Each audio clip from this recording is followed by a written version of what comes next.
क्योंकि supreme court ने आज सीधे सीधे 329B का हवाला देते हुए रिट पिटीशन को खारिज कर दिया है।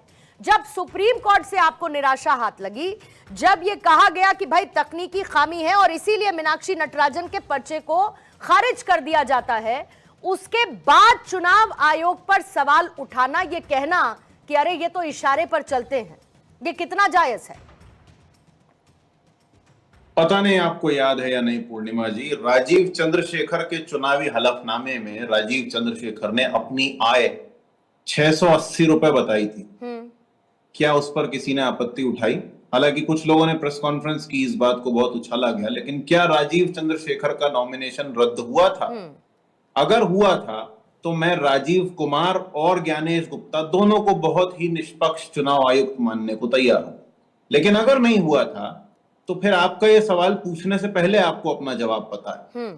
सवाल ये नहीं है कि मीनाक्षी नटराजन जी, जिनके ऊपर एफआईआर नहीं थी, सिर्फ एक नोटिस था, उस पर आपने रिजेक्शन कर दिया तो कांग्रेस पार्टी क्या कर रही है। सवाल ये है कि जिन निकम्मों से अपने खुद के लोगों के लिए कुछ बोलते नहीं बनता है, जब हमारे सेलर्स को मार दिया जाता है और सीधे सीधे एडमिशन के नाम पे एक डिक्लेरेशन आता है कि आप हमारे नॉर्म्स के हिसाब से नहीं चल रहे थे तो हमने आपको मार दिया, वो निकम्मे सत्ता को चुराने के लिए क्या क्या कर रहे हैं। ये वोट चोरी, वोटर चोरी, लिस्ट चोरी, अब ये सीट चोरी नया आया।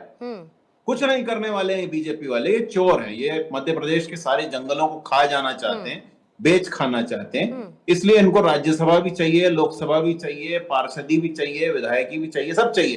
करना कुछ नहीं है। ये बात जनता को समझना बहुत जरूरी है। आपकी मेरी ये चर्चा जनता के लिए सिर्फ एंटरटेनमेंट ना रहे, उन्हें कुछ सही बात पता चले, इसलिए ये जानना जरूरी है कि ये वो निकम्मे और धोखेबाज लोग हैं जिनने हर तरह की चोरी की है, लेकिन उनसे जनता के लिए मुंह खोलते नहीं बन रहा है।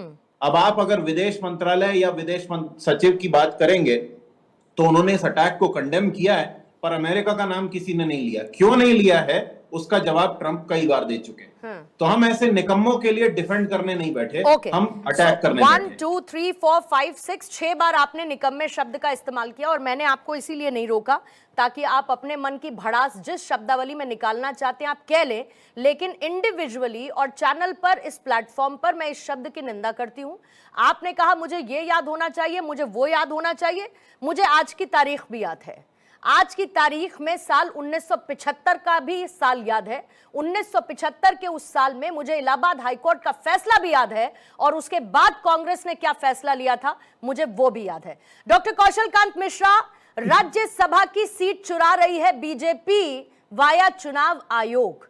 लगातार संवैधानिक संस्थाओं पर सवाल और इस तरीके के अपशब्दों का इस्तेमाल, आखिर कब तक? आपको नहीं लगा होगा यश, मुझे लगा, दैट इज माय टेक।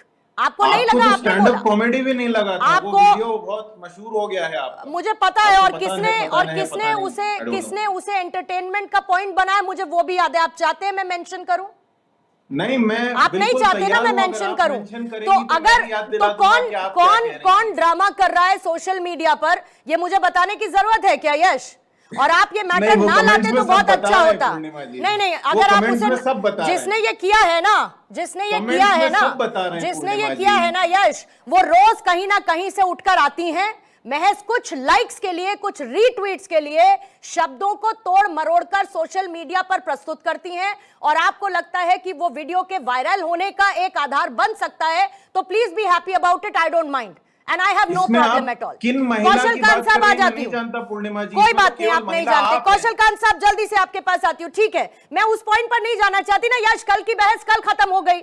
आपको उसकी क्लिप्स जहां जैसे निकालनी है आप निकालिए, you are free and I don't mind at all, that's what I am saying. Kaushal Kant साहब, आखिर कब तक संवैधानिक संस्थाओं पर इस तरीके के सवाल उठते रहेंगे? आखिर कब तक एक समन्वय नहीं बन पाएगा जहां पर ऐसी परिस्थिति ना हो? और अगर यश एक ऐसे किस्से का हवाला दे रहे हैं जहां पर फैसला ठीक इसके विपरीत था, लेकिन आज जब इनके कैंडिडेट की बात आती है तो फैसला अलग नजर आता है, तो यह डबल स्टैंडर्ड विपक्ष को क्यों ना चुभे? जिस भाषा का इस्तेमाल कांग्रेस करती है उस भाषा के लेवल पे तो मैं नहीं जाना चाहूंगा। खैर, आपने उसको पॉइंट आउट किया, धन्यवाद आपका। अब बात आती है कांग्रेस के, और जो शब्द यूज कर रहे थे उसका भाषा आज सिखाइए। रमेश बिधुड़ी को भी भाषा सिखाइए। आप खुद भी कई बार भाषा की मर्यादा लांघ चुके हैं मिश्रा जी, क्यों मुंह खुलवा रहे हैं? श्रीवास्तव जी उनको अपना ओपनिंग स्टेटमेंट देने देंगे? दीजिए ना, मैंने तो सिर्फ Thank you. दिखाया। कौशल नाम कांत जी, और वो please चुप हो continue. गए। वो तो सिर्फ नाम देख के चुप हो गए, मैंने बीच में तो बोला नहीं था। कौशल कांत जी जवाब दीजिएगा। ये जो चुनाव का ऑफिसर होता है वो उसकी रिस्पॉन्सिबिलिटी है कि वो क्या सही समझे क्या गलत समझे, इसमें कोई कानून नहीं लगता है। और अगर कोई कानून लग रहा होता तो वो सुप्रीम कोर्ट और हाई कोर्ट में आइडेंटिफाई होता, और ये कोई नया कानून तो है नहीं। ये कानून जो पिछले आजादी के से लेकर के आज तक, जब कांग्रेस ने 50 साल तक देश पे शासन किया था, तब से चला आ रहा था। और ये संवैधानिक संस्थाओं की बात करते हैं जिन्होंने चुनाव आयुक्तों को अपने घर, अब क्या ही बोलूं पूर्णिमा जी, पब्लिक से कहूंगा जाकर के देखे। नहीं, बोलिए ना कौशल कांत साहब, बोलिए ना। Let's talk about it, बोलिए।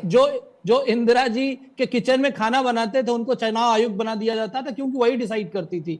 अब एक कानून आ गया, एक कानून आने के बाद सुप्रीम कोर्ट के आदेश से कानून आएगा, एक चुनाव आयुक्त की नियुक्ति होने लगी एक संवैधानिक प्रक्रिया से। तो उनको समझ में नहीं आ रहा, क्यों नहीं समझ में आ रहा? कुछ उनके संवैधानिक दायरे में बताना चाहता हूं। तो आपको याद होगा, ये तो चुनाव की बात है, जस्टिस A.N. रे 1973 इंदिरा गांधी जी ने उनको चीफ जस्टिस बनाया। क्यों बनाया? क्योंकि उनके फेवरेट थे, उनके लिए जजमेंट लिखना था। किसको किसको बाईपास किया? J.M. शेरात को बाईपास किया, K.S. हेगड़े को बाईपास किया, A.N. ग्रोवर को बाईपास किया। और 26 अप्रैल 1973 में तीनों ने एक साथ रिजाइन कर दिया था, क्योंकि तीनों उनसे सीनियर थे। और इसका जवाब इसका मैंने ये इसलिए बताया क्योंकि इसका जवाब संसद में रिकॉर्ड है। रिकॉर्ड में जवाब क्या लिखा हुआ? ये सरकार का काम है कि वह तय करे कि किसे सीजेआई रखना है और किसी को नहीं रखना। हम उन्हें ही नियुक्त करेंगे जो हमारी विचारधारा के करीब है। यह इंदिरा जी का जवाब संसद में 26 अप्रैल 1973 के बाद किसी डेट में दिया गया है। यह है इनका। और इसके बाद बताते हैं, जस्टिस रंगनाथ मिश्रा पे आ जाते हैं। जस्टिस रंगनाथ मिश्रा जो कांग्रेस से ने उनको पहले उड़ीसा से राज्यपाल बनाया, 25 सितंबर 1990 में उनको सीजेआई बना दिया गया। उसके बाद फिर उनको 1998 में दोबारा राज्यसभा सांसद बनाया गया। उसके बाद 21 मई 2007 में दोबारा उनको मिश्रा आयोग बना करके मिश्रा कमीशन का चेयरमैन बना दिया गया। कभी चीफ जस्टिस, कभी राज्यसभा। तो जो संवैधानिक संस्थाओं को जिस तरीके से किचन कैबिनेट से कांग्रेस घुमाती थी, इसी तरह से इन्होंने मान रखा है। और इस डिबेट के पहले कांग्रेस के प्रवक्ता थे, पिछले डिबेट में उन्होंने ये माना कि नहीं जी, सारी संवैधानिक संस्थाओं पे कोई कब्जा नहीं, ये एक पॉलिटिकल गिमिक है। जो जब इनके पास जीत के लिए कुछ नहीं बचा तो ये कह रहे हैं जी अंपायर हमारे साथ मिला हुआ।